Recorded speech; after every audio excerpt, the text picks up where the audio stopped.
Many people believe the rapture is a future event where followers of Jesus, both alive and those who have passed away, will be taken up into the sky to meet Jesus. It's a super important moment spiritually, showing believers coming together in the presence of Christ. And it's also terrifying because rapture takes us close to the end times. Various rapture signs have recently appeared in Israel, and this last sign will terrify you. So let's dive into the video to know. When it comes to Israel, the nation has faced a lot of tough times from nearby nations, as the Holy Scriptures say. This tough time is thought to be because God has a special plan for Israel, and Satan wants to ruin it. The Bible talks about different things happening to Israel in the end times, like conflicts, lots of Jews going back to Israel, a peace deal with the Antichrist, rebuilding the temple in Jerusalem, and bringing Israel together again. One of the terrifying rapture signs in Israel was the reconstruction of the third temple. People want to build the third temple in Jerusalem because they think it's super important. It hasn't been built yet, but many Orthodox Jews believe it's crucial for their worship. Since 1987, a group called the Temple Movement has been getting ready to build it. They are slowly working toward this goal and are serious about it. Orthodox Jews, who are deeply committed to their faith, see rebuilding the temple as a spiritual duty. They even brought back the Sanhedrin, a religious authority, to ensure the temple was rebuilt correctly. For Orthodox Jews, rebuilding the temple is a big deal because they believe it will make the world better. Gershon Salomon, the leader of the Temple Mount Faithful, a group pushing for the temple's rebuilding, has organized protests and made special items for the temple.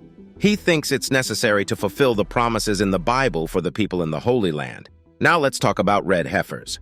Recently, 5 of them came from Texas to Israel, and people are excited, especially those who believe in the prophecy of building the third temple.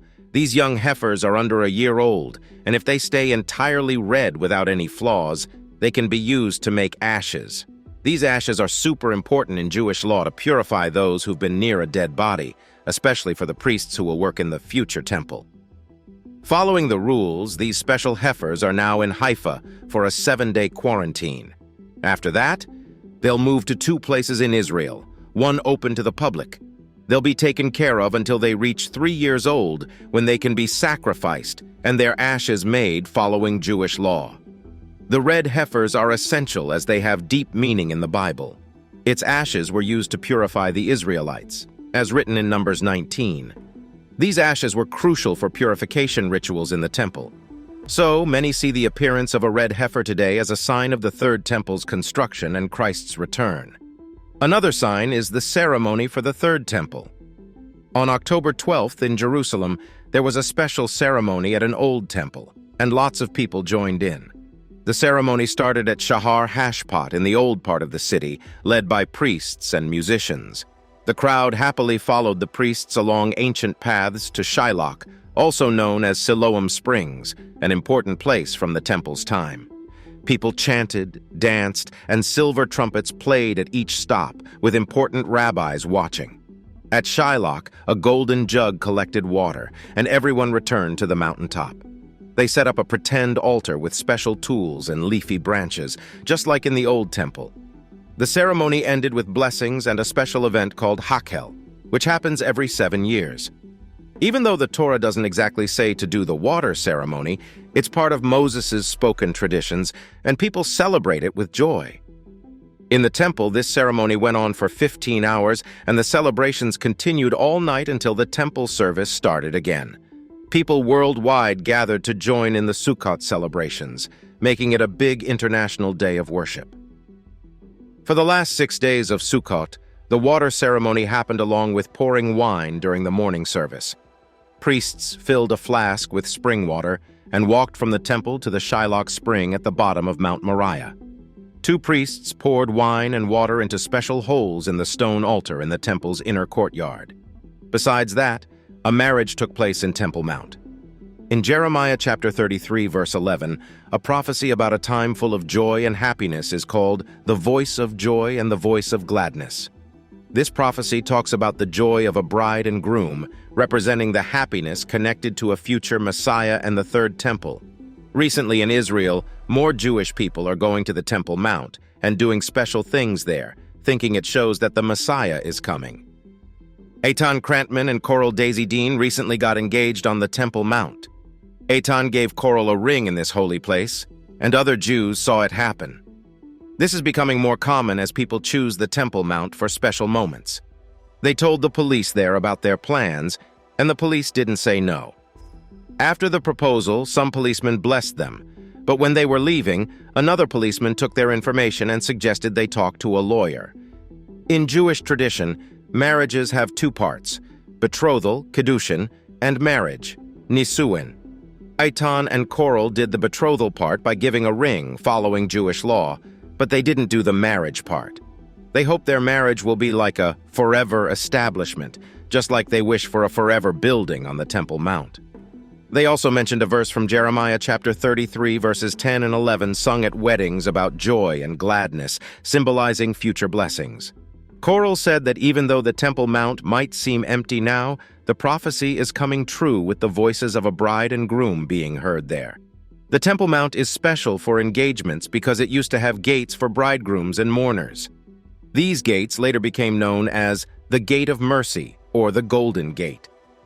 Tom Nisani from the Beyadanu Temple Mount Advocacy Group, who also got engaged on the Temple Mount, praised the young couple's connection to this sacred place.